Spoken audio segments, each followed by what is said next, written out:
Aloha, this is Christa Galactica, and I am at my magical casa here in Love Beach, and I just wanted to do a little public service announcement right now. This just in, newsflash. So the idea is that there are, each one of us embody two. I'm a Gemini, so I'm used to it. But imagine that you have your physical form and then you have your spirit form, your soul. Sometimes your spirit's high as a kite and sometimes your spirit is low and you can't really get out of bed. And the spirit is always fluctuating like water. And the portal to the spirit is our mind. If our mind is rocky and unfocused and unstable and worrying and fretting and fearing, then the doorway to our soul gets clouded with soot that our mind stirs up in the field of awareness. But when we quiet our minds by breathing deeply, when we breathe deeply enough, there's prana that goes through our body and it enlightens us. And it allows us to float into the higher mind, the higher awareness, our soul's glow, in which we know the right next thing to do. Always. So our soul exists in the whole of our soul exists in the realm of heavenly love, of peace and joy and delight and pleasure and bliss for everyone, everywhere, everyone. Our human is blessed with being able to experience the dark night of the soul and all those facets of soul which could be considered hell or purgatory. Our human can be barbarians and Neanderthals at times. And our human can also be the embodiment of divinity. Our human can also be the open, clear channel for mastery to be in a vessel. Our human can be a beautiful portal for love to live incarnate. And as long as our human remembers to breathe, that doorway is open.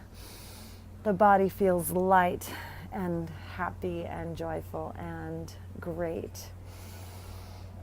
And that darkness and shadow stuff just sort of falls away. Law of attraction, attractor fields, the juicy great stuff starts to pour in. When one body feels good, we see goodness all around, and others, even in barbarians and zombies and Neanderthals. So when we enlighten up our physical form, it sends ripples through this atmospheric matrix of the third dimension. And as it does that, things change. Boom, Shiva.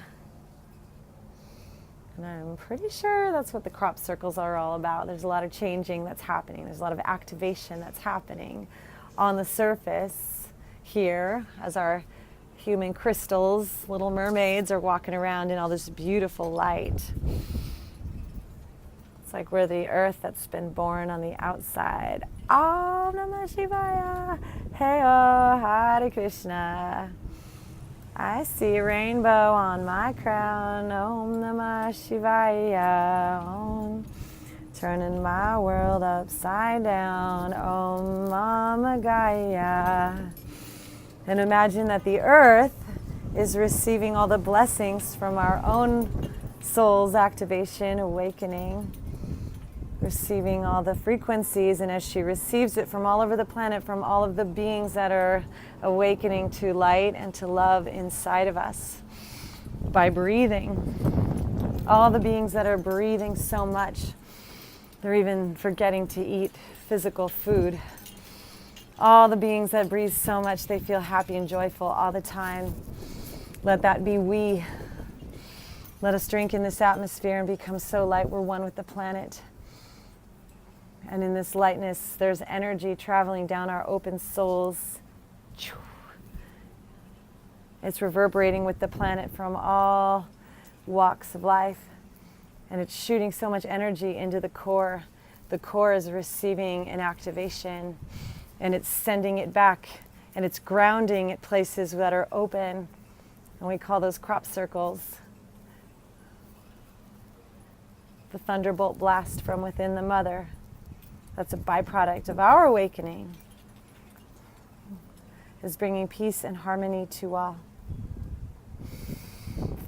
Deep love, big blessings, deep breaths. Boom Shiva. Namaste.